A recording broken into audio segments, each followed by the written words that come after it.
अस्सलाम वालेकुम व्यूवर्स, आखिर कब तक के साथ मैं हूँ काशिफ बशीर खान। व्यूवर्स, आज की अपडेट्स आपसे शेयर करूँगा। इलेक्शन कमीशन ऑफ पाकिस्तान आज मखसूस नशिस्तों के सुप्रीम कोर्ट के फैसले के ख़िलाफ़ रिव्यू में चला गया। अच्छा, अब इसके बाद एक सवाल पैदा हो गया है कि कल आखिरी दिन था, आपको पता है कि इम्प्लीमेंटेशन का सुप्रीम कोर्ट का जो डिसीजन था 8-5 से जो डिसीजन आया था, बल्कि 11 जजेस ने जो है इलेक्शन कमीशन का मेलाफाइड इंटेंशन और उनके एक्ट्स को जो ना कंडेम भी किया था। हमें डिटेल डिसीजन के अंदर बहुत कुछ लिखा आ जाएगा, लेकिन कल तक वेट किया गया इलेक्शन कमीशन की तरफ से। और आज सुबह जो है इलेक्शन कमीशन ना सिर्फ रिव्यू पिटीशन में गया, बल्कि उसने सुप्रीम कोर्ट को कह दिया। मैं बहुत हैरान हूँ इस बात पर कि एक इदारा जो है वो सुप्रीम कोर्ट को कह रहे हैं कि आप अपना 12 जो जुलाई का डिसीजन है उसको वापस ले लें। अभी तक जो इलेक्शन एक्ट 2024 का जो अभी तक इम्प्लीमेंटेशन नहीं हुई, क्योंकि अभी सदर साहब ने साइन करने हैं। तो इसके बाद ये एक सवाल पैदा हो गया, क्या सुप्रीम कोर्ट के मखसूस नशिस्तों के फैसले पर अमल दरामद नहीं होगा, और क्या election commission of Pakistan party बन चुका है इस इंतखाबी निज़ाम में। ये मैं तो ज़ाहिर है कि एज अगर एंकर पर्सन तो मैं कहता अच्छा नहीं लगता, लेकिन ये जो है इसके ऊपर कमेंट्स करेंगे मेरे गेस्ट जो मेरे साथ हैं। इसके अलावा अरशद शरीफ का जो केस था उसमें जजेस कमेटी के जो मिनट्स थे उसको गलत तरीके से रिपोर्ट किया गया। अब ये सवाल ये पैदा होता है कि ये गलत रिपोर्ट किसने किया। जस्टिस मुनीब अख्तर और जस्टिस मंसूर अली खां के मौक़िफ़ को तोड़ मरोड़ कर पेश किया गया, और आज उसको करेक्ट करके दोबारा जो है उसकी डिटेल्स दी गई, और उसमें बताया गया कि जस्टिस मुनीब अख्तर और जस्टिस मंसूर अली खान का इस्तदलाल ये था कि ये 3 रुकनी बेंच नहीं सुन सकता, क्योंकि इस केस की पहले डेढ़ साल पहले हियरिंग जो हुई है वो 8 हियरिंग्स हुई थी, और वो सुप्रीम कोर्ट के 5 रुकनी बेंच ने सुनी थी। तो उस तनाज़र में 3 रुकनी बेंच जो चीफ जस्टिस साहब कह रहे थे वो पॉसिबल नहीं था। रूल्स जो हैं सुप्रीम कोर्ट के और वो ये कहते हैं, ये बताया गया है। तो इसके अलावा इलेक्शन एक्ट 2024 की जो कंट्रोवर्शियल किस्म की जो अमेंडमेंट तो नहीं हम उसे कहेंगे, जो चेंज किया गया है रिट्रोस्पेक्टिव इफेक्ट के साथ, यानी कि 2017 से उसका इफेक्ट होना है, उसके खिलाफ पीटीआई ने सुप्रीम कोर्ट से रिज्यू कर लिया है, और लाइकली है ये कि ये स्ट्राइक डाउन हो जाएगा, क्योंकि ये मेलाफाइड है अपने पॉलिटिकल जो है बेनिफिट्स के लिए, ज़ाती मफाद के लिए और सियासी मफाद के लिए ये कानून साजी जो है वो कोई भी कॉन्स्टिट्यूशन दुनिया का उसको एक्सेप्ट नहीं करता है। तो सुप्रीम कोर्ट का डिसीजन ना मानने के तनाज़र में ये जो है इलेक्शन एक्ट 2024 को मंजूर करवाया गया है, और इसका जो है इफ़ेक्ट जो है इसको नाफिजुल अमल 2017 से किया गया है। आज एक और डेवलपमेंट हमने देखी कि इमरान खान ने जो जेल में जर्नलिस्टों से बात की, उन्होंने कहा जी 9 मई की सीसीटीवी फुटेज को सामने लाया जाए, और अगर उसमें हमारे कारकुन जो हैं वो कसूरवार होंगे तो ना सिर्फ मैं उनको पार्टी से निकालूंगा बल्कि उनको सजाएं भी आप दीजिए, बिल्कुल कीजिए, और उसके बाद में हमारे कारकुन मुलव्वस हुए तो मैं माफ़ी भी मांगूंगा, बल्कि सख्त कार्रवाई करने का मुतालबा भी करूंगा। इसके साथ उन्होंने ये भी कहा, उन्होंने कहा जी कि जो मुझे जुडिशल कम्प्लेक्स इस्लामाबाद से गैर आइनी गैर कानूनी तौर पे अरेस्ट किया गया, मुझसे माफ़ी कौन मांगेगा, ये उनका पुराना मुतालबा है। उसके अलावा एक और बात उन्होंने कही जी, हुक्मरानों के नाम ECL में डालने और हेलीकॉप्टर्स जो हैं वो ग्राउंड कर दिए जाएं, कुछ बड़ा होने वाला है। अच्छा, ये मुझे समझ नहीं आ रही कि कुछ बड़ा क्या होने वाला है, इसकी हकीकत भी जो है वो अपने मेहमानों से जानेंगे। और जो एक और क्वेश्चन जो बड़ा मैं समझता हूँ कि 1 मिलियन क्वेश्चन है, वो है कि जी क्या बांग्लादेश की तहरीक के असरात पाकिस्तानी सियासत व आवाम पर भी पड़ सकते हैं, और क्या शेख मुजीब के मुजस्समे तोड़ने से, जिस तरह हमने देखा कि वफाकी वज़ीर इत्तलात और दूसरे लोग कह रहे हैं, तो क्या शेख मुजीब के 2-4 मुजस्समे तोड़ने से जो उसका खिताब बंगा बांधू यानी कि कौम का बाप वो ख़त्म हो जाएगा? इतनी जल्दी असरात उसके ख़त्म हो सकते हैं, ये भी डिस्कस करेंगे। और लास्ट में हम डिस्कस करेंगे कि इस वक्त तक जब हमारा प्रोग्राम 10:10 पे हो रहा है, अभी तक जो है मुज़ाकरात हो रहे हैं हुकूमत और जमात इस्लामी के कमिश्नर रावलपिंडी के ऑफिस में। इनका कोई नतीजा निकलेगा, ये बात करेंगे हम आज आखिर कब तक में। मेरे साथ हैं मज़हर चौधरी साहब। मज़हर साहब welcome to the show. Usama Zahid है मेरे साथ, यंग जर्नलिस्ट हैं। Usama welcome to the show. मतलब कैसे देखते हैं election commission of Pakistan as a institution, जिसको कि बिल्कुल ऑटोनोमस होना चाहिए था, इंडिपेंडेंट होना चाहिए था। पिछले 2.5 साल में हमने देखा कि उसका हर एक्ट जो है एक पॉलिटिकल पार्टी के ख़िलाफ़ है। उससे पहले इसी इलेक्शन कमिश्नर के ऊपर नून लीग जो है अप्रैल 2022 से पहले इल्ज़ामात लगाती थी। और अब ये जो अब हुआ है, जो हमारा इलेक्टोरल सिस्टम है, जो हमारे इंतखाबात हुए लॉन्ग अवेटेड, आइन को तोड़ने के बाद उसको भी इन्होंने जनाब तबाह बर्बाद कर दिया, तह उबाला कर दिया। सुप्रीम कोर्ट का जो डिसीजन आया, तमाम जजेस आलमोस्ट उन्होंने कहा जी ये सारी खराबियों की जड़ जो है इलेक्शन कमीशन है। तो आज वो जो फैसला मखसूस नशिस्तों का था उसके खिलाफ रिव्यू में चला गया। हालांकि एक जज साहब ने कहा था कि बहुत कम होता है कि ऐसे ये तो पार्टी बना हुआ और इलेक्शन जीते, जो केस है जीतने के लिए एक इदारा एक पार्टी के खिलाफ सुप्रीम कोर्ट में नजर आता है। How do you see it? देखें, आपको जो इलेक्शन कमीशन का हमारे यहाँ जो किरदार रहा है वो भी ये समझ लें कि ऐसे ही है कि इसके ऊपर जो भी अपोजिशन जमातें होती हैं उनको इलेक्शन कमीशन पे तहफ़्फ़ुज़ात ही रहे हैं। लेकिन अभी जो मामला हम देखते हैं कि ये जो इलेक्शन है, मतलब जो है ना, उनसे पहले जिस वक्त का मतलब जो है ना वो PTI हुकूमत में थी, तो उस वक्त से इलेक्शन कमीशन के जो फॉरेन फंडिंग केस है या बाकी जो मामलात हैं वो ऐसे लगते थे कि जैसे जो है ना वो इलेक्शन कमीशन जो है ना वो PTI के ख़िलाफ़ एक फ्रीक बन गया। उसकी कुछ वजूहात जो है ना वो ये भी थी कि इमरान खान जो है ना वो उनको मतलब जो है ना इलेक्शन कमीशन पे उन्होंने चढ़ाई की, तो ये भी एक हो सकता है। बहरहाल अभी जो हम ताज़ा जो फैसले की बात करते हैं तो उसमें अगर ये रिव्यू की तरफ गया है तो मेरा नहीं ख्याल कि इसमें कोई इलेक्शन कमीशन को कोई रिलीफ मिल सकता है। लेकिन एक बात वो अहम है, वो ये है कि देखें जो 2 जजेस के इख्तलाफी नोट आए हैं, उनकी जो बातें सामने आई हैं, उसके बाद जो माहिरीन है मतलब जो है ना वो भी इस बात पे मतलब जो है ना वो आ रहे हैं कि जो फैसला दिया गया है सुप्रीम कोर्ट की तरफ से, जजेस की तरफ से, वो फैसले में जो आइन और कानून है उसको सामने कम रखा गया है और अवामी जो आ रहा है मतलब जो एक मकबूलियत उसको ज़्यादा मतलब जो है ना वो पजीराई दी गई है। अब देखना ये है कि इलेक्शन कमीशन जो है ना वो इसमें किस हद तक कामयाब होता है। उसके साथ अगर हम दूसरी तरफ देखें तो PTI जो है वो जो आपका जो पार्लियामेंट ने जो कानून साजी की है उसके खिलाफ वो सुप्रीम कोर्ट में चली गई। लेकिन मैं थोड़ा सा आपको थोड़ा सा मेरा इंटेक ले लीजिए।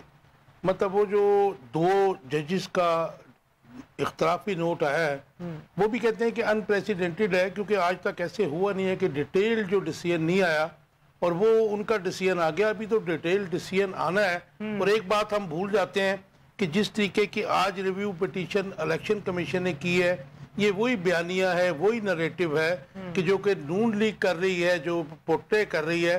क्योंकि आइन को तो री राइट नहीं किएगा, लेकिन वो अपना ये जो नरेटिव है वो मीडिया पे कायम कर रहे हैं। हमारे मीडिया के दोस्त भी कुछ उनके साथ हैं। तो उसके अभी डिटेल डिस्कशन से पहले इस किस्म का जो इख्तलाफी नोट है, क्या आप नहीं समझते कि ये भी अदलिया के साथ जो है, मैं एक तो समझता हूँ कि एक तो अदलिया में जो दरार है उसको वाजा कर रहा है, और एक जो एक्सटेंशन का मामला चल रहा है उस तनाजर में भी ये जो है इख्तलाफी नोट। लेकिन इस इख्तलाफी नोट का फ़र्क तो कोई नहीं पड़ना, ये जजेस तो उन 8 जजेस में शामिल ही नहीं थे। जी देखें, वो मैं बिल्कुल आपकी बात ठीक है, लेकिन देखें इसमें मैं समझता हूँ कि ये जो इख्तलाफ है, दरार है, ये तो वाजे है, इसमें तो कोई दो राय नहीं है कि मतलब जो है ना वो इसमें तकसीम जो है वो वाजे है। आप देखें ये जो इख्तलाफी नोट का पहले आना, ये भी फिर जो है ना वो क्या साबित करता है। मैं समझता हूँ कि जिस वक्त चीफ जस्टिस साहब ने अपना जो है ना वो जस्टिस मंसूर अली खान को कहा था कि आप फैसला पढ़ें, तो मतलब जो है ना वो सारा कुछ हुआ है। तो मेरा ख्याल है कि फैसला तफसीली फैसला ना आना जो है ये PTI के हक में नहीं गया। तफसीली PTI का तो उसमें है नहीं, वो तो जजेस ने लिखना छुट्टियां हैं सुप्रीम कोर्ट में। जी जी। और रिव्यू पिटीशन तो तभी मतलब किसी की भी अकोमोडेट होगी जब उसका डिटेल डिस्कशन आएगा, वो डिसीजन आएगा। जी वो आपकी बात ठीक है, लेकिन मसला वही आ गया, हमारे यहाँ अगर काम होने हो तो आपको पता है रात को भी अदालतें खुल जाती हैं, सारा कुछ हो जाता है, फैसले लिख लिए जाते हैं, लिखवा लिए जाते हैं। अब इख्तिलाफी नोट भी तो आखिर आए हैं ना। आप देखें इससे जो मामला है ना, वो जो आपका इलेक्शन कमीशन है उसको शह मिल गई है। अच्छा, एक चीज का मुझे बताइएगा जी, इलेक्शन कमीशन ने जो रिव्यू पिटीशन दाखिल की है उसका मजमून, दोनों जजेस का इख्तलाफी जो नोट है उसका मजमून, और नून लीग और पीपल्स पार्टी जो बेगानी शादी में अब्दुल्ला दीवाने हैं, दोनों पार्टियां, इनकी तो सीटों का कोई तुक्की नहीं बनती है, ये तो सुप्रीम कोर्ट कह चुका है, ये सब मजमून सेम है। तो ये क्या हो रहा है? ये तो फिर इसका मतलब है कि इलेक्शन कमीशन मिलके खेल रहा है ये वफाकी हुकूमत के साथ। उसमें देखें अगर सर हम बात करें तफसील मतलब जो है ना वो जरा, तो उसमें फिर ऐसा हो रहा है कि ये एक जो है ना वो राय जो हुकूमती सतह पे ये राय कायम है कि कम अज कम हुकूमत की तरफ से ये कहा जा रहा है कि जो जजेस हैं वो इमरान खान या पीटीआई की साइड लेके उन्होंने फैसला किया है, आइन को सामने नहीं रखा।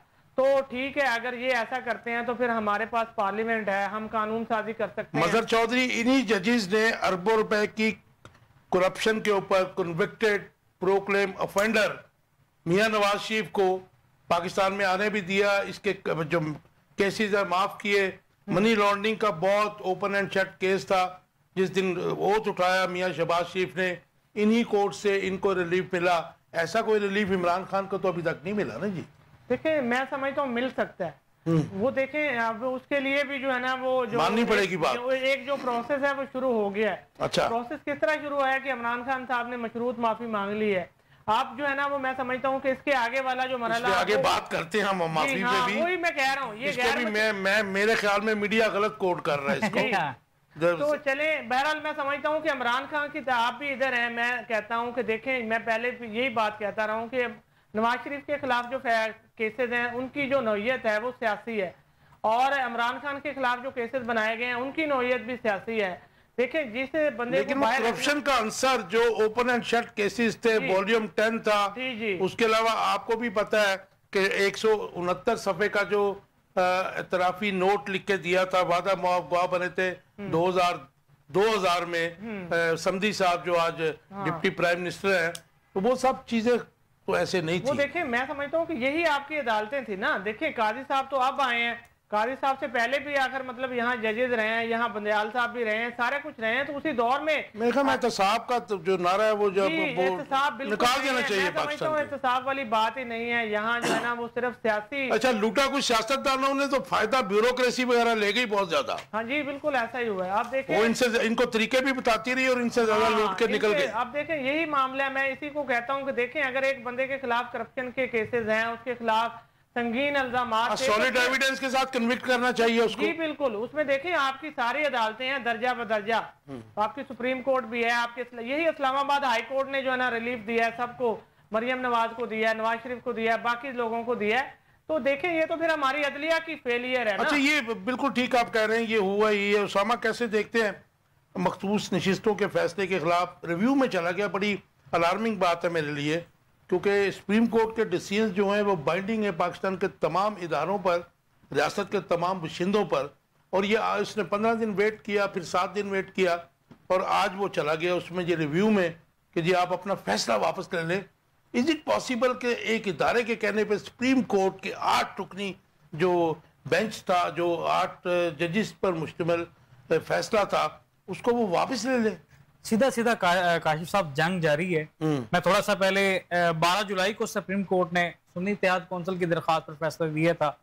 15 जुलाई को पाकिस्तान मुस्लिम लीग नून ने इसको चैलेंज कर दिया था, और 23 जुलाई को पीपल्स पार्टी इसके खिलाफ गई। अब जो मौसूफ ने बात की एक कि इलेक्शन कमीशन ये कहता है कि जजेस ने ये फैसला दिया है सिर्फ और सिर्फ अवामी राय को देखते हुए, कि अवामी सपोर्ट को मद्देनजर रखते हुए फैसला दिया गया। अच्छा सॉरी, आपको इंटरप्ट कर रहा हूं, इसमें से एक बात पॉइंट है आपको भी बताना चाह रहा हूं, अपने व्यूअर्स को भी बताना चाह रहा हूं कि हम जब इसको ये बात करते हैं कि ये अवामी राय के ऊपर है, या फिर नून लीग कहती है कि किसी को सपोर्ट किया गया है, और स्पेशली जब ये कहते हैं कि जी पीटीआई ने मांगी नहीं थी, लेकिन उसमें हम ये भूल जाते हैं कि तमाम जजेस ने अपने डिसीजन में लिखा, इवन जो बाकी 3 जजेस थे, 11 जजेस 8 और 3 11, उन्होंने भी ये लिखा कि इलेक्शन कमीशन ने पीटीआई को एज ए पॉलिटिकल पार्टी ना मानकर बहुत बड़ी गलती की है ना। ये जो डिसीजन है मेरे ख्याल में उसके ऊपर बेस कर रहा है। इसी पर तो बहस है।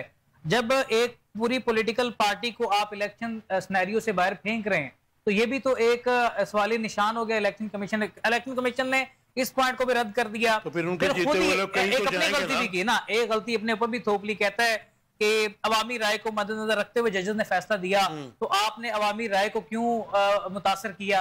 आपको अवामी राय को तस्लीम नहीं करना था। आपका तो काम ही ये है कि अवामी राय को तस्लीम करते हुए गवर्नमेंट देनी चाहिए थी। अब ये सिर्फ जंग जारी है, पाकिस्तान मुस्लिम लीग नून के साथ हो, पीपल्स पार्टी के साथ हो। इदारों की जंग, इदारे किसके हैं? वफाकी हुकूमत के अंडर आते हैं, तो वफाकी हुकूमत जिस तरह से इदारों को चलाएगी उसी तरह से चलेंगे। मुस्लिम लीग नून ने कहा कि अगर उस ग्राउंड में नहीं जीत सकता तो पार्लियामेंट के ग्राउंड में लेकर चलेगी। पार्लियामेंट के ग्राउंड में भी अब ये फेल हो जाएंगे। इसका कुछ अब ये अगर इस तरह से मुमकिन हो गया तो जिसकी गवर्नमेंट आएगी अपनी मर्जी के फैसले करके अपनी मर्जी की कानून साजी करेगी, अपनी मर्जी का आयन को करेगी। इस तरह से रियासत नहीं चल सकती। रियासत को चलाने के लिए इस रेट को खत्म करना होगा जो मुस्लिम लीग नून इसकी ब्याद रख रही है। पिछले 6 माह के अंदर जो बुरी गवर्नमेंट से पहले इन्होंने ये सारे आयन और कानून की शिकें तोड़ते रहे हैं, कोई ऐसा इन्होंने धज्जियां उड़ा दी। अब अपनी मर्जी के फैसले चाहते हैं, अपनी मर्जी के केसेस चाहते हैं, अपनी मर्जी के फैसले चाहते हैं। इस तरह से क्या सुप्रीम कोर्ट चल सकेगी? अच्छा, मुझे उसामा एक बात का जवाब दीजिए। हमने यहाँ प्रोग्राम में भी कहा कि जो 12 जनवरी का डिसीजन था जिसमें सिंबल लिया गया, तो उसमें काश के काजी साहब चीफ जस्टिस ऑफ पाकिस्तान उसमें एक लाइन लिख देते कि इनके पास सिंबल नहीं है लेकिन एज ए पॉलिटिकल पार्टी जो है इंटैक्ट है। ये आपकी ख्वाहिश और मेरी ख्वाहिश नहीं, मैं बात कर रहा हूँ जी। इसी तरह आप अगर ये जो अब डिसीजन आया है इसमें इलेक्शन कमीशन ऑफ पाकिस्तान या इलेक्शन कमिश्नर को कसूरवार तो तमाम जजेस ने ठहराया। मैं तो हमेशा से आपके साबका प्रोग्राम में बात की थी, मैंने अपने शो में बात की थी कि आर्टिकल 6 लगता है। नहीं, वही मैं बात करने लगा हूँ। तो फिर अगर जिसने इतना बड़ा आइन और कानून के साथ जहाँ पे चूजन रिप्रेजेंटेशन के साथ उसने मजाक किया, तो ये अच्छा ना होता कि 8 जजेस के फैसले में कुछ सजा भी तजवीज कर दी जाती। बहुत अच्छा फैसला। अगर तफसीली फैसले का तो इंतजार कर रहे हैं ना, ये तो तफसीली फैसला नहीं आएगा, हमें नहीं पता नहीं तो वो तफसीली फैसला अगर 3 महीने नहीं आता है क्योंकि सितंबर, तो यही तो मसला है। फैसला ना आने की वजूहत ही यही है कि इस फैसले के अंदर जो इन्होंने डंडी मारी है टाइमली इसको जारी करना, आम फैसला था, कहीं आम फैसला था। अगर आप ना मानने का इरादा कर चुका है, हाँ, और पार्लियामेंट को उन्होंने प्ले ग्राउंड बनाया हुआ है, स्पेस दी है कि ये स्पेस पड़ी, आप इसमें आगे खेल सकते हैं। तफसीली फैसला जारी होता तो ये इलेक्शन कमीशन की जरूरत तो नहीं थी कि इसमें रिव्यू में जाता है, इसमें तो बहस दोबारा शुरू होती या पार्लियामेंट में इसको डिस्कस किया जाता। तफसीली फैसला ना देना ये भी एक, मैं समझता हूँ कि काजी फायज या दीगर जजेस की जानिब से स्पेस दी गई है। नहीं, तफसीली फैसला तो काजी फायज ईसा साहब ने नहीं देना था, इन 8 जजेस ने नहीं देना था। सुप्रीम कोर्ट ऑफ पाकिस्तान के जो सीनियर जज हैं उनके सिग्नेचर तो काजी साहब की लगेंगे ना। तो फिर आपकी बात को अगर माने तो फिर तो काजी साहब तो इंसिस्ट कर रहे थे कि जजेस की छुट्टियां कैंसिल करके और उसका जनाब वो तफसीली फैसले के बगैर एक ही बात है, और हैं खाने की और है, बस सिर्फ ये बात, इसके अलावा कोई बहस नहीं है इस टॉपिक। अच्छा, ये जो सारा पट्टा है, how do you link it with extension of chief justice of Pakistan या फिर 2/3 मेजोरिटी का जो ख्वाब है उसके साथ लिंक नहीं लेंगे? ये भी आपको खबर दे देता हूँ, एक्सटेंशन नहीं लेंगे। आईनी अदालत के सरबराह बना दिया जाएगा काजी फायजा को। नहीं, एक्सटेंशन क्यों नहीं लेंगे? एक्सटेंशन नहीं लेंगे, मिले ना तो आप ये प्रोग्राम रिकॉर्ड पे रख लें। अगर वो एक्सटेंशन लेंगे तो बता दीजिएगा। नहीं लेंगे। क्या समझते हैं? मैं समझता हूँ एक्सटेंशन वाला जो मामला है ना, ये कटाई में पड़ गया, कर चुके हैं, ये नहीं हो सकता। क्योंकि अगर ये हुआ फिर तो सारी चीजें जो है ना वो सारा कुछ सामने आ आज़म नज़ीर तारण ने पहले बात करके, और वो जो कादर साहब है हमारे दोस्त हैं, साबिक अटॉर्नी जनरल, मेरे ख्याल में उन्होंने जल्दी कुछ रिवील करके बयानबाजी करके अलर्ट कर दिया सबको। नहीं तो एक्सटेंशन मिल जानी थी। हाँ, मिल जानी थी और हो जाना था अंदर अंदर अगर ये काम करते। अच्छा, मतलब मुझे एक बात बताइएगा, आज जो कानून साजी कल की गई अभी हुई नहीं है क्योंकि सदर के दस्तखत होने वाले हैं, आज हो जाए, सुबह हो जाए, कब हो जाए। 200 जो इलेक्शन एक्ट 2024 जो है इसको 2017 से अप्लाई भी कर दिया है, इसको सुप्रीम कोर्ट देखेगी जी। अब तब आप जाहिर है कि रेट पिटीशन भी होगी पीटीआई की तरफ से। अच्छा, यही मामला था 2022 को जब असेंबली जो है तोड़ी गई थी। उस वक्त जो है नून लीग बड़े शादियाने बजा रही थी और बड़े बड़े वकला जो हैं अली जफर जैसे, उन्होंने सुप्रीम कोर्ट से रिक्वेस्ट की थी कि पार्लियामेंट के मामलात में आप ना घुसें, इनको आपस में हल करने दें, क्योंकि अगर असम्बली तोड़ दी है तो इस मामले में, बल्कि मुझे अभी भी याद है कि अली जफर साहब ने कहा था चीफ जस्टिस साहब को और उनके पूरे बेंच को कि ये जो तल्लुकात के उसके इख्तियारात के अंदर आप घुस रहे हैं, ये एक आग का दरिया है जिसको आप अबूर कर रहे हैं, पार्लियामेंट के मामलात पर आप दखल ना दें। लेकिन हुआ ये कि फिर उन्होंने डिसीजन, उन्होंने कहा जी आप अदम एतमाद को फेस करें, और फिर जो हुआ दैट इज हिस्ट्री। आज जो है देखे ना, तारीख अपने आप को घुमाती है। आज वही सीन जो है आज नून लीग और पीपल्स पार्टी की गवर्नमेंट के साथ है। आप अपने आप को बचाने के लिए आपने एक ऐसी कानून साजी की कि जो मेरे ख्याल में किसी भी महज़ब माशरे में, महज़ब पार्लियामेंट में, महज़ब जो है रियासत में वो एक्सेप्टेबल ही नहीं है, और वो फिर चली गई उनके पास। अब आप कैसे कह सकते हैं कि पार्लियामेंट इज सुप्रीम? इसी पार्लियामेंट, सुप्रीम पार्लियामेंट के अंदर आपने इंटरफेरेंस करवाई थी 8 अप्रैल 2022 को। आज वही जो इंटरफेरेंस है, आप नहीं समझते कि इनके गले पड़ेगी? देखिए, मैं जो बात करता हूँ, पिछली दफ़ा ये बात हुई थी कि ये जो आपका जजेस की मतलब जैसे समझ लें कि जो फैसला आया, और एक जगह पे ये लग रहा था कि जो नून लीग है, हुकूमत है, वो बैकफुट पे चली गई है। उसके बाद फिर जो है ना वो इनके पास एक ये ऑप्शन था कि ये इस तरह की कोई कानून साजी कर दें, लेकिन लग नहीं रहा था, उस वक्त कोई एक्सपेक्टेशन नहीं थी। बहरहाल ये जो कानून साजी हुई है, इसके पीछे कहने वाले ये कहते हैं कि ये जो आपकी मुक्तदरा है उसने ये बंदोबस्त किया है कि हम इस तरह से मतलब जो है ना वो पार्लियामेंट के अंदर रहते हुए, मतलब जो है ना कानून के अंदर रहते हुए, देखिए मतलब हम मुक्तदरा का क्यों हम मतलब ब्लेम दें? वो मुक्तदरा का रोल तो आपको पता है अमेरिका में भी, यहाँ भी है, लेकिन जो करने वाले हैं, जो जमहूरियत के जनाजे को कंधे देने वाले हैं, वो यही सियासतदान है ना। एक वैसे यहाँ पे मैं ये कहता हूँ, देखें ये बात तो मैं आज भी कहता हूँ, पहले भी कहता हूँ, देखें कि 2 साल हो गए हैं तकरीबन, यहाँ पे जो हुकूमती पार्टी है, यहाँ पर मतलब जो भी हुकूमतें आई हैं उसमें पीडीएम भी है, उसमें निगरान हुकूमत भी है, इन्होंने कानून और आइन को जो है ना वो जूते की नोक पे रखा है, कानून और आइन की धज्जियां उड़ाई हैं। कानून और आइन यहाँ नहीं है। मैं समझता हूँ ये लड़ाई है, और उसमें जो है ना हुकूमती पार्टी जो है ना वो मतलब जो है ना कानून साजी को पार्लियामेंट का वो दे रही है। उनके पास ये है कि पार्लियामेंट सुप्रीम है। अब जो मैं समझता हूँ उसका जो सुप्रीम कोर्ट में जो हशर होगा वो मैं समझता हूँ, देखें पिछली दफा जो काजी हिस्सा से फाइज हिस्सा से भूल हुई है ना, वो इस दफा वो नहीं करेंगे।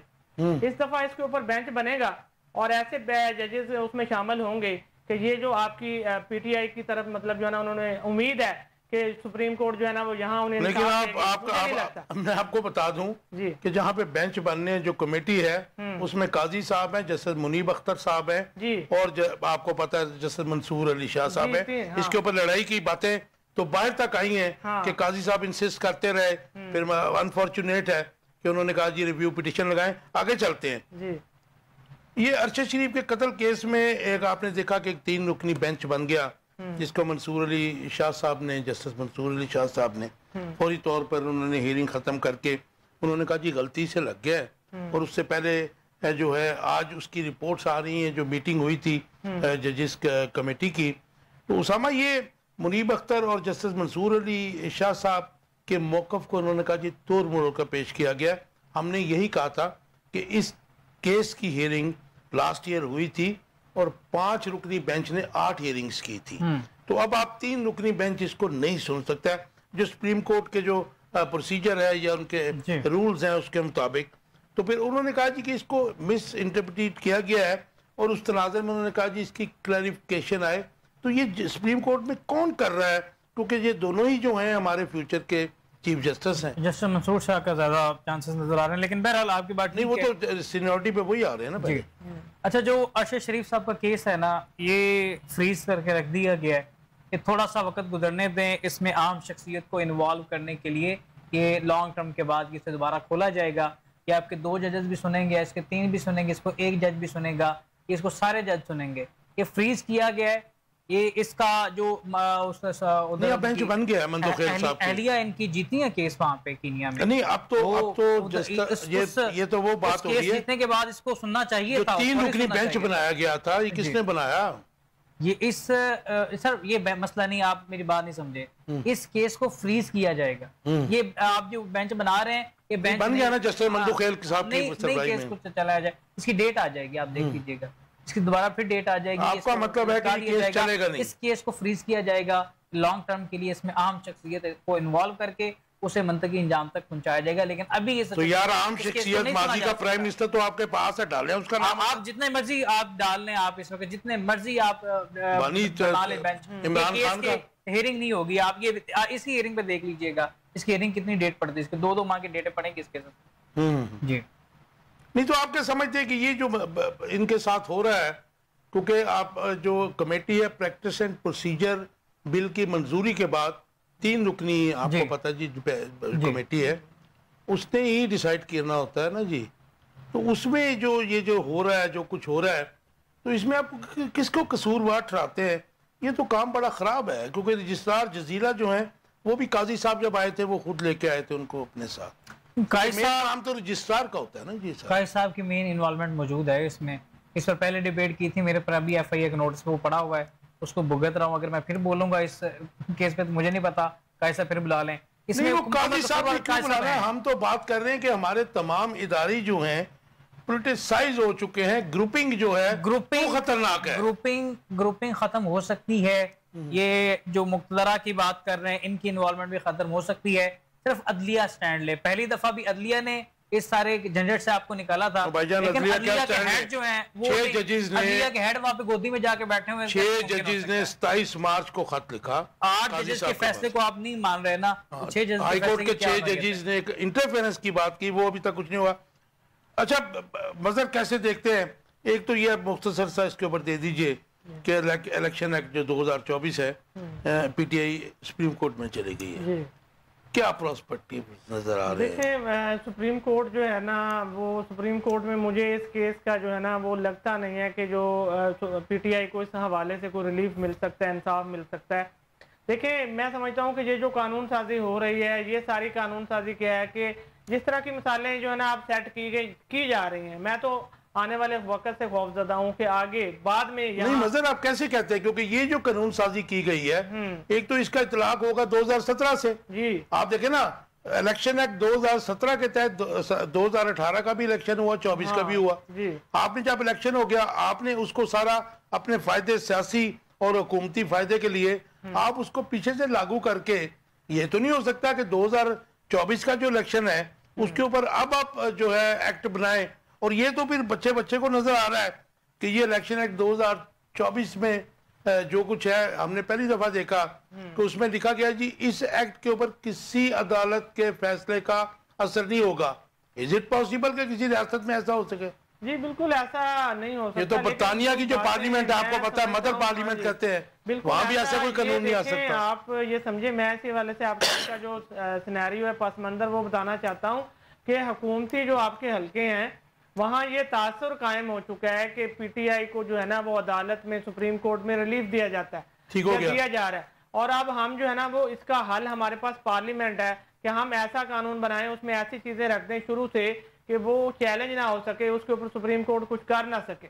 तो ये आप देखें उसमें आप पार्लियामेंट आला अदालत का जो इख्तियारात हैं वो तो पार्लियामेंट सर्व नहीं कर सकती ना। बिल्कुल, तशरीह का जो इख्तियार है वो सुप्रीम कोर्ट के पास है और उसको कोई नहीं कर सकता। अच्छा मुझे एक बात का जवाब दीजिए, सिर्फ तशरीह का नहीं है, as far as I know जी, अगर ऐसी कोई कानून साजी होती है कि जो बेसिक ह्यूमन राइट से, या स्पेशली हमारा जो आइन है वो कहता है कि इस्लाम से मुतसादम कोई लॉ नहीं बन सकता है, अच्छा ऐसी भी कोई कानून साजी जिसमें पर्सन स्पेसिफिक हो, वो भी मेरे ख्याल में स्ट्राइक डाउन कर सकता है सुप्रीम कोर्ट। जी कर सकता है, लेकिन इसको जिस तरह से उन्होंने पेश करना ना, देखें वो इस तरह से है कि उन्होंने ये बताना है कि ये वही कानून के तहत है, ये सारा कुछ है। ये मामला आपके जो कानून है उसमें इतनी मोशगाफियां है ना कि हर बंदा उसको अपने हिसाब से जो है ना वो पेश कर देता है। आपका मतलब है कि अब इस कानून साजी के बाद सुप्रीम कोर्ट के या हम समझे कि उसके फैसले पे अमल दरामद नहीं होगा, या फिर 8 रुकनी जो जजेस का फैसला था वो सुप्रीम कोर्ट वापस ले लेगा, ये 2 ऑप्शन रह गई ना जी। अच्छा नहीं, उसमें मेरा ख्याल है कि ऐसा भी नहीं होगा, वापस फैसला नहीं लेगा, फैसला वापस नहीं आएगा, ये इसी तरह सिलसिले चलते जाएंगे। वही बात आ गई है, सर्द खानों में चली जाएंगी ये बातें।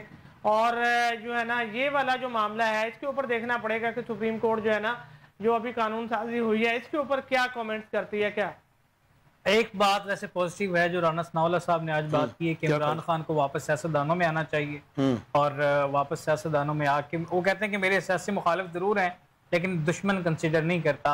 मुस्लिम लीग नून भी आने वाली हवाओं को शायद कुछ ना कुछ भांप रही है। इस तरह के बयानात की बातों को छोड़ें, वो हार गया था, उसके बयानात और थे, उसको दो वो क्या मशीर उसको बनाया। लेकिन अब आग तो ठंडी होनी पड़ेगी ना। इमरान खान ने जो कहा है कि मशरूत वो माफी मांगने को तैयार है, तो इसी तरह से ये राना सनाउल्लाह का बयान आना और पहले DJIS पर के पास कॉन्फ्रेंस में बड़ी चीजें वाज़ेह करती हैं। उन्होंने भी कहा कि 9 मई पर हमारा वही स्टैंड है कि माफी मांगनी पड़ेगी कौम से। तो चीजें अब अच्छा, इस पे बात कर लेते हैं जी। इमरान खान साहब ने आज जो है सहाफियों से जो बात करते हुए जेल में कहा जी, वो सबसे पहले उन्होंने कहा जी कि मैं बिल्कुल, अगर हम कसूरवार हैं या मैं हूं, आपने तो बात ही नहीं की उन्होंने जी। उन्होंने कहा जी 9 मई की जेन्युइन CCTV फुटेज सामने लाई जाए। ये मुतालबा फेयर एनफ है, किसी से भी हो सकता है। उन्होंने कहा जी अगर CCTV फुटेज में हमारे कारकुन मुलव्वस हुए तो ना सिर्फ माफी मांगूंगा बल्कि उनको पार्टी से भी निकालूंगा। उसके साथ उन्होंने कहा जी कि मुझे 3 दिन पहले जो पकड़ा गया था गैर आईनी गैर कानूनी तौर पे जुडिशियल कम्प्लेक्स से, उसकी माफी कौन मांगेगा। अब उसको हमारा मीडिया पोर्ट्रे कर रहा है कि जी वो माफी मांगने को तैयार है। देखिए ये बहुत मेरे ख्याल में हमारा अलमिया है कि मीडिया बिल्कुल सीधी बात नहीं करता है, क्योंकि अगर इस तरह की बात है, हम ठीक है, अगर वो माफी मांगना चाहते हैं, हम कौन है, जरूर मांगे उनको। अगर करना चाहिए। आप कूलेंट की बात कर रहे हैं तो जो मामला है अगर ठीक हो सकते हैं, लेकिन एक पॉलिटिकल स्टांस है एक बंदे का, वो कहता है जी हमने किया नहीं तो हम माफी क्यों मांगे। फिर किसने किया, एक चीज है, मीडिया को तो मिसाला चाहिए, उसने मिसाला दिखाना है। अब इमरान खान साहब जो बात कर रहे हैं ना, मैं शुरू से एक बात कर रहा हूँ कि पाकिस्तान तरीके इंसाफ 9 मई से एक कुर्बानी दिए बगैर यहाँ नहीं निकल सकती। ऐसा रास्ता निकाला जाएगा कि पाकिस्तान तरीके इंसाफ भी सॉफ्ट कॉर्नर हो, एस्टेब्लिशमेंट की भी जो साथ बहाल हो, तमाम पॉलिटिकल पार्टियों को भी इसमें सेव किया जा सके। उसकी एक वजह इमरान खान किसी एक जो है उसे बली का बकरा बनाए, उसे 9 मई में सजा दें, उस पर डाला जाए। आपकी सोच हो सकती है। हसन न्याजी हो सकते हैं, अब वो तो ऑलरेडी उनकी कस्टडी में है, वीडियो सामने है, इतना इजी तो डालना पड़ेगा ना। ऐसे इमरान खान ये इतना मामला ऐसे नहीं है, नहीं जा सकता साहब। मेरे ख्याल में 1.5 साल के बाद हमें आगे भी देखना चाहिए। और ये बात तो ठीक है कि यहाँ पे इसका पॉलिटिकल गेन जो है, एस्टेब्लिशमेंट अपनी रिट 9 मई को पहले माफी दे देती है, एस्टेब्लिशमेंट माफी दे देती है। नहीं माफी ना दे, लेकिन मैं समझता हूँ तो रिट कैसे कायम रहेगी। मैं एक चीज मेरी ऐड कर लीजिए, शायद आप दोनों इत्तेफाक करेंगे कि 9 मई जो हुआ वो बहुत अफसोसनाक था, बेशक, ठीक है जी। उसमें जो भी शरीक थे, लेकिन उसमें उसके जो असल किरदार थे उन्होंने उसका पॉलिटिकल बेनिफिट लिया है। आप देखें ना, नून लीग हो गई, क्योंकि नून लीग का IG भी वही था, आज भी वही है, नेग्लिजेंस उसकी बहुत बड़ी थी। जो चीफ मिनिस्टर था वो आज वजीर दाखिला है, वो भी जिम्मेदार था उस वक्त का। और नून लीग अभी तक उसका पॉलिटिकल बेनिफिट ले रही है, हालांकि इनके ही लोग जो है बेनिफिशियरीज देख लें तो हालात समझ जाते हैं। 9 मई को मैं खुद हम ज़मान पार्क में थे, उस वक्त इमरान खान साहब से मिलने के लिए गए थे और ड्यूटी थी हमारी वहाँ पे। वो सारा हमने 9 मई देखा है आंखों से, सारा उधर 9 मई का जो सारी सूरत हाल हुई है। जब इमरान खान साहब निकले इस्लामाबाद के लिए चले गए, उसके बाद वो उधर ही उनके कारकुनान आए हुए थे KPK से, प्यावट से, पंजाब से, वहाँ पे उनका मुकम्मल वहाँ पे मेला लगा होता था। ये पुलिस कभी किसी जगह भी मुजामत नहीं की, पुलिस रोक सकती थी ना, रोकना चाहिए, नहीं रोका गया। मार रोड पे ये सारा मॉब आया है, मार रोड पे नहीं रोका गया। हम कोर कमांडर भी गए उनके साथ, मॉब को कवर करते करते हम थे वहाँ पे, हम कोर कमांडर भी गए, कोर कमांडर भी कोई नहीं है वहाँ पे रोकने के लिए। तो इदारों की एक इमारत की आपने जिसका नाम लिया राना सनाउल्लाह का, इसके ऊपर तो PTI इल्जाम लगाती है, हमारे वजीर दाखिला जो अब हैं नकवी साहब, इन पे भी लगाती है। हाँ, तो इमरान खान ने तो वाज़ेह तौर पे कहा हुआ है कि वहाँ पे अच्छा, आप समझते हैं कि कुछ जो सियासत में कुछ आ रहा है, चेंज आती नजर आ रही है आपको? क्योंकि इस हुकूमत की जो परफॉर्मेंस है वो भी मायूस कुन है। चारा साज जो है मेरे ख्याल में इससे भी मुतमईन नहीं है। जो हमें साल पहले कहा गया था कि जो स्पेशल कमेटी बनाई गई है वो तकरीबन $100 अरब से जो है $25 अरब वहाँ से आएंगे, 25 वहाँ से आएंगे। इवन चाइना ने भी हमें इन्वेस्टमेंट हमारे में करने से इनकार कर दिया। जमहूरियत स्टेबल करें फिर देंगे। अब वो जाहिर है कि अगर आपने कहा हमें नहीं सपोर्ट करना तो 100 एक्सक्यूजेज हैं आपके पास।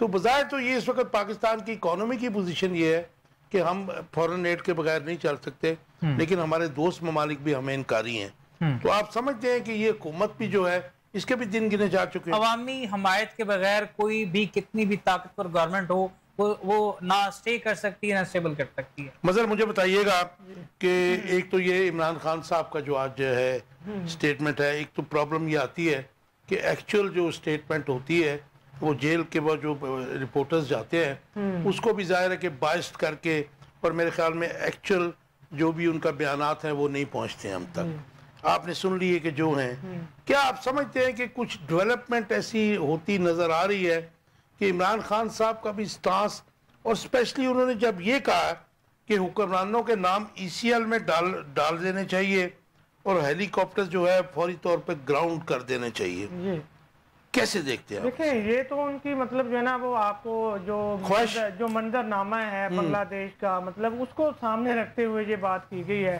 कि ये हुक्मरान, यहाँ के हुक्मरान जो है ना वो भारत और किसी और मुल्क में जो है ना वो ना भागे। अच्छा, मुझे एक आप सॉरी टू इंटरप्ट यू, मुझे ये बताइए कि भारत का जो हसीना वाजिद का जो नेक्सस था, दोस्ती भी थी इंडिया के साथ, खुदा न खास्ता पाकिस्तान में ऐसे हालात हों तो हमारा कोई भी पॉलिटिकल आदमी कहाँ जाएगा? कि भारत तो नहीं जा सकता। देखिए मैं समझता हूँ कि पाकिस्तान में इस तरह के हालात नहीं होने, ठीक है।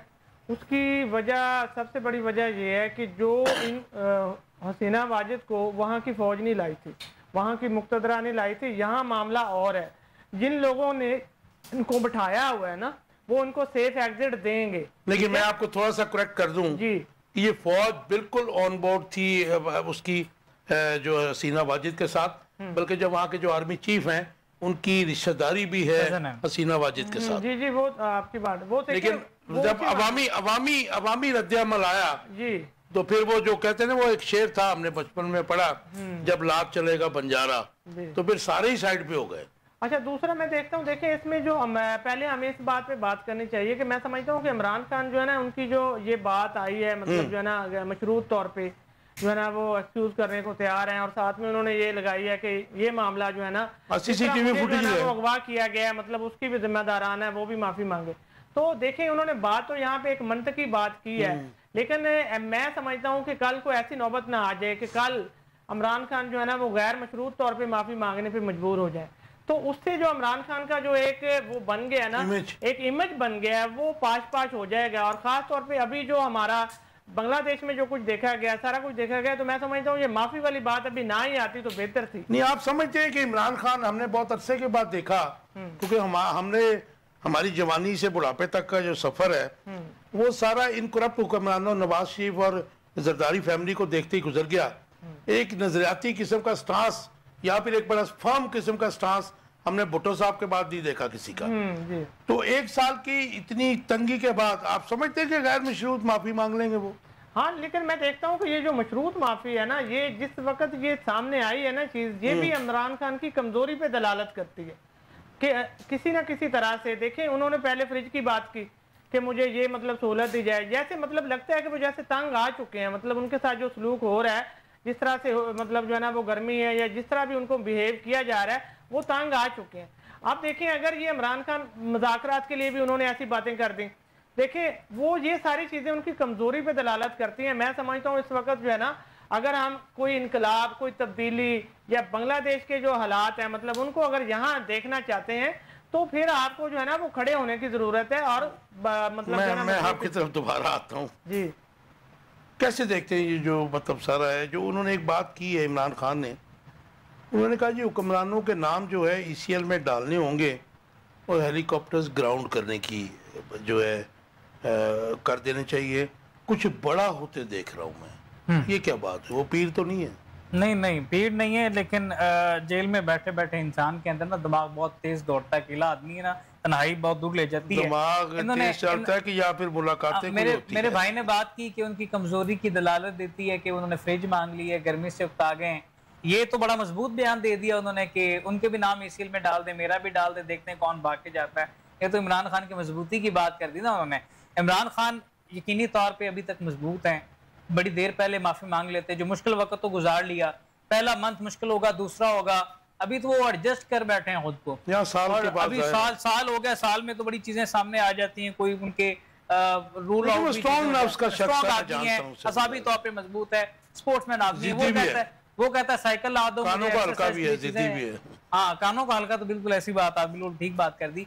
साइकिल मांग रहा है, एक्सरसाइज के लिए डंबल मांग रहा है, वो बड़ा मजबूत खड़ा हुआ है। लेकिन दूसरा यहाँ पे जो चीज आपने बात की ना कि ऐसा कोई वाकया पाकिस्तान में, ऐसा वाकया हो सकता है, नहीं हो सकता, हम कुछ नहीं कह सकते। पाकिस्तान के अवाम भी करने वाले पाकिस्तान के अवाम भी एग्रेसिव है। इस रिएक्शन का जिम्मेदार भी हम इन करप्ट हुक्मरानों को गर्दानेंगे ना, जिन्होंने बिजली के बिल पे और इतनी महंगाई से लोगों को खुदकुशियों पे मजबूर किया हुआ है। कोई भी जिम्मेदार हो जो मौजूदा सीट पे बैठा है गले में, तो उसकी घंटी बंद जाएगी। ये अवाम निकलेगी, फिर उसने रुख वजीर आजम हाउस का, सदर हाउस का, सुप्रीम कोर्ट का ही करना है। जो बैठा होगा वही बली का बकरा बनेगा। अवाम का गम गुस्सा तो आप देख रहे हैं, महंगाई है, बेरोजगारी है, हर तरफ से निचोड़ के रख दिया है, फिर आइन और कानून की कोई बालादस्ती नहीं है। अच्छा, मायूस है। मुझे एक जवाब दीजिएगा कि ये पर्सन स्पेसिफिक जो कानून साजी हो रही है, मजहब भी कंडेम कर रहे हैं, आप भी कर रहे हैं, सब कर रहे हैं यार, ऐसी कानून साजी कोई पार्लियामेंट से 2-2.5 साल में हमने क्यों नहीं देखी कि जिसमें अवामी फलाह या अवाम की जिंदगियां ईजी करने की कोई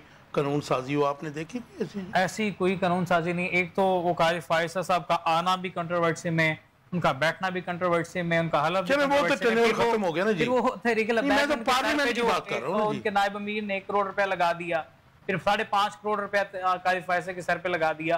तो जजेस को यहाँ पे इस ना किसी के सर की कीमत लगाने की गलत बात हो सकती है, लेकिन उनके अपने फैसलों की वजह से यहाँ पे पहुंचे हैं ना। क्यों ऐसे फैसले करते हैं? मजहबी तबके को छेड़ लेते हैं। कभी वो पटेल ने, उनके एमएनए ने, पीपल्स पार्टी ने ये भी बात की, पार्लियामेंट में चलेगी बात। वो नायब अमीर ने तो बात की थी लाहौर प्रेस क्लब के सामने खड़े होकर, पार्लियामेंट के अंदर भी उन्होंने कहा खत्म नबूवत के स्टैंड पे नो कोई दो राय नहीं है। खैर वो हमारा मजहबी अकीदा है, उसके ऊपर तो कॉम्प्रोमाइज कोई नहीं है। मगर मुझे बताइएगा, बांग्लादेश की आप तारीख के तालिब इल्म भी हैं, जो बांग्लादेश की तहरीक के असरात है पाकिस्तानी सियासत व अवाम पर पड़ सकते हैं? क्योंकि ये माइंड में रखिएगा कि बांग्लादेश के 400 अरब डॉलर रिजर्व्स हैं, हमारे पास तो 10 अरब डॉलर भी नहीं है। ऐसे ही है ना जी। और वो मतलब जाहिर है कि एक्सपोर्ट में नंबर 1 है, मुआशी तौर पे बहुत ऊपर हैं, उनका जो लिटरेसी रेट है 99% है as far as I no.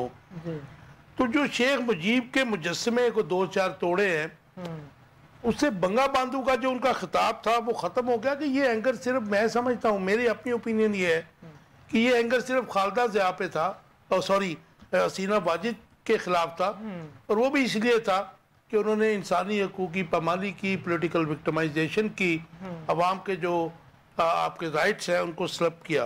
आपका टेक इसके ऊपर? देखिए मैं तो इसके ऊपर तो बात करूंगा। मैं लाइन में ये बात करता हूं कि देखें, पाकिस्तान में बांग्लादेश जैसे हालात बनने चाहिए, लेकिन मुझे नजर नहीं आ रहे। उसकी वजह आप इस बात को मानते हैं कि हमारे जो मुआशी हालात हैं उनसे तो बहुत मैं वही बात करने लगा हूँ। देखें, पाकिस्तान में जो गरीब हैं, गरीब आवाम जिस तरह से पिस रहे हैं, जिस तरह से महंगाई का मसला है, जिस तरह से बिजली का बिलों का मसला है, और ये सारे, वहाँ तो ये मसाइल ही नहीं थे। वहाँ मसाइल नहीं थे। वहाँ एक इम्तियाजी पॉलिसी थी, मुआशी पॉलिसी थी, जो कोटा सिस्टम था, और उसके खिलाफ देखें तहरीक किन्होंने शुरू की है। तहरीक शुरू करने वाले सियासी शऊर रखते हैं। हमारे यहाँ वो शऊर किसी ने दिया ही नहीं है किसी को। कोई सियासी अभी भी आर्मी चीफ से अपनी वो मुतालबात स्टूडेंट लीडर मनवा रहे हैं। बात करने लगे। देखें, ये सियासी शऊर का मामला है। बांग्लादेशी जो तालिब इल्म पुराने दौर में, मतलब तहरीक पाकिस्तान में, उन्होंने भी बड़ा किरदार अदा किया था, और आज भी उन्होंने साबित किया है। बंगाल में बनी थी ना 1905। ये सारा कुछ जो वो सियासी शऊर के मामले में हमसे ज्यादा आगे हैं, रिजिलिएंट कौम है। देखें, सबसे पहले एक तहरीक चली है, वो तुलबा ने उसको लीड किया है, और तुलबा ने मतलब जो है ना वो उसको यहाँ तक लाए हैं। बाकी मैं समझता हूँ कि ये जो बांग्लादेश में हुआ है, देखिए इसके ऊपर हमारे जो लिबरल हैं, हमारे सेकुलर हैं, हमारे तरक्की पसंद हैं, हमारी नून लीग है, पीटीआई, हाँ अपने अपने जाविये से सारे सोच रहे हैं। किसी ने मतलब जो है ना वो कोई किसी तरह से इसको अप्रिशिएट कर रहा है, कोई किसी तरह इसको डरा रहा है कि बांग्लादेश में मतलब जो है ना वो अब हमारे जैसा हाल हो जाएगा, तरक्की जो वो कर रहे थे वो जीरो पे आ जाएगी। देखिए अब मसला ये है, मैं समझता हूँ कि पाकिस्तान में जो अभी धरना जारी है, मैं इसको लेना चाहता हूँ कि इसमें अवाम की शमूलियत होनी चाहिए। कम अज कम ये जो IPPs का मामला है, इससे तो छुटकारा। चलो ये लास्ट सवाल भी आपसे पहले ही कर लेते हैं जी। आप इधर आ गए, अभी भी मुज़ाकरात हो रहे थे जब हमने प्रोग्राम शुरू किया। आपको कोई नतीजा निकलता नजर आ रहा है? क्योंकि कल एहसन इकबाल ने कहा था कि ये आसान नहीं है, कह देना आसान है, बिजली के बिल और ये वो सारे, तो कोई जो है कोई धरना छोड़ के कोई मुस्बत तरीके से आए तो फिर बात भी की जा सकती है, लेकिन बिलों में कमी और IPPs का मामला कहना आसान है, करना मुश्किल है। देखें ये कर देंगे, ये करने पे मजबूर हो जाएंगे बिल्कुल। जैसे देखें जब वो लोग निकले बांग्लादेश में तो क्या हुआ, अब सुप्रीम कोर्ट ने अवामी रद्द-ए-अमल की बात जी, मैं समझता हूँ उसके बगैर नहीं होगा। अवामी रद्द-ए-अमल बहुत जरूरी है यहाँ पे। मुझे ये बताइए, खिता तो हमारा एक ही है ना, दरमियान में हमारे इंडिया है, ठीक है जी। अब तो जो हालात वहाँ पे पैदा हो रहे हैं, इंडिया भी परेशान है क्योंकि आर्मी चीफ के भी वहाँ के खिलाफ है, वो जो अवाम भी हैं और उनका तुलबा रहनुमा भी जो हैं, डॉक्टर यूनुस को भी बुला लिया उन्होंने, और मेरे ख्याल में खालिदा ज़िया भी जो इक़्तिदार में नहीं आएंगी। तो उस तनाज़ुर में आप समझते हैं कि ये जो आग है, जैसे हमने 2012-13 में देखा था, अरब स्प्रिंग शुरू हुआ था और फिर उसको सारे खित्ते में फैल गया था, तो ऐसा कोई असरात आएंगे? क्योंकि हमारे मरूसी हालात जो हैं, जमीनी हकाइक जो हैं, वो बड़े तल्ख है। मुख्तसर जवाब दे दीजिए। देखिए मैं समझता हूँ कि आ सकते हैं और आने चाहिए, जिसके बगैर हमारा जो है ना वो हाल कोई नहीं है। देखें अगर हमारी जो हुकूमतें हैं वो मुक्तदरा की मर्जी से बदलती रहेंगी और उनके इशारों पे चलती रहेंगी तो अवाम का यहाँ कोई कुछ नहीं हो सकता। मजहर भाई, इनको कौन कहता है कि ये गेट नंबर इतने इतने इतने पे जाएं? जी, ये खुद ही जाते हैं ना, जाते हैं, लेकिन तमाम जाते हैं। देखें वो भी तो फिर उनको मतलब जो है ना बचाते हैं ना, जब एक पार्टी हुकूमत में आ जाती है तो उसको बचाते हैं। अवाम के सामने जमहूरियत के नारे लगाते हैं और उसका जनाजा उठाई फिरते हैं, सारों कंधे इनके होते हैं, जमहूरियत का जनाजा होता है। मुझे आप बता दीजिए कौन सी पॉलिटिकल जमात इंक्लूडिंग पाकिस्तान तहरीक-ए-इंसाफ कौन सी डेमोक्रेटिक है और किसने ट्रू डेमोक्रेसी की बात की? तमाम ने जमहूरियत के जनाजे को कंधे दिए। ऐसा ही है, वही। हाँ जी जी जी, लास्ट आपका टेक जी। ये जो मुज़ाकरात हो रहे हैं और जो बंगा बांधू, मैं वो क्वेश्चन बीच में आ गया, आपने जवाब नहीं दिया मजहर, कि जो खिताब उन्होंने दिया हुआ है, हम में से मोस्टली लोग जो है शेख मुजीब को गद्दार वतन कहते हैं, वो उसको बंगा बांधू कौम का बाप मानते हैं, कौम का बड़ा मानते हैं। 2-4 मुजस्मे तोड़े हैं उन्होंने, कल ज़ाहिर एंगर था जो है मॉब का, तो मासिस का। उसके बाद जो हमारे वफाकी वज़ीर इत्तलात है, उन्होंने कहा जी उन्होंने तो उनके बंगा शेख मुजीब के मुजस्मे भी तोड़ दिए, वो 70-71 की जो है वो सारी उन्होंने जो है रिवर्स कर दिए हालात। इसमें क्या सच्चाई है? क्या वो जो उनकी हैसियत है शेख मुजीब की, उनके लिए, हमारे लिए नहीं, वो खत्म हो गई सारी? नहीं, उसकी वजह ये है जुल्म जब हद से बढ़ता है तो मिट जाता है। जो 15 साल इक़्तिदार है शेख हसीना वाजिद का, 2009 से शुरू हुआ, उससे पहले भी 4 साल 15 साल दौर, तो 15 साल दौर लगातार 15 साल दौर ज़मी बोस हुआ। और बड़ी वजह है कि जब वो 15 साल दौर उन्होंने कंटिन्यू किया, उन्होंने समझा कि टोटल कुछ मैं ही हूँ इस रियासत की, जैसे वो एक डिक्टेटरशिप वो निजाम उन्होंने कंसिडर किया, हर तरह के जो मेरा फैसला है वही इंप्लीमेंट होगा। वो इस खित्ते के हुक्मरानों की वालिद को तो एक लीडर माना जाता है, बाय बंगाल भी वो कहते हैं वहां पे बंगा बांधू, जिस तरह से आपने कहा। लेकिन जब वहां पे एक कम्युनिटी ऐसी भी है पढ़ी लिखी जो समझती है कि मशरकी और मगरबी पाकिस्तान का अलग होना गलत था, जो रजाकार जिनको कहा जाता है, तो वहां पे अमी तुमी रजाकार के नारे लगाए गए, तलबा तंजीमें उसको सपोर्ट कर रही हैं, इस नारे को पजीराई मिली है। 53 साल हो गए, 53 इयर्स। रिवर्स तो पाकिस्तान तो नहीं बन सकता दोबारा, लेकिन ये जो चीजें खड़ी होती हैं ये हमारे लिए पॉजिटिविटी पैदा करती हैं। गद्दार वतन मुजीबुर रहमान हो ना हो, ये एक लंबी डिबेट। मुज़ाकरात का एक लाइन का आंसर दे दीजिए, जमात इस्लामी का, और इसका कोई नतीजा खेज होगा? कुछ गिव एंड टेक पॉलिसी के साथ खत्म हो जाएगा जी। मैं समझता हूं कि अगर गिवन एंड टेक पॉलिसी के तहत खत्म होता है तो ये अवाम की बदकिस्मती। राइट, वैसे होगा ऐसे ही। मैं भी अपनी ओपिनियन अगर दे दूं, क्योंकि जमात इस्लामी के पास इस वक्त तो कौमी असम्बली की एक सीट भी नहीं है, तो गिव एंड टेक अवाम के रिप्रेजेंटेटिव तो वो नहीं है, अवामी मसाइल पर बात कर रहे हैं। अच्छी बात है। व्यूअर्स, आप देख रहे थे आखिर कब तक। उम्मीद है आपको प्रोग्राम पसंद आया हो, अपना फीडबैक ज़रूर दीजिएगा। अल्लाह हाफिज़।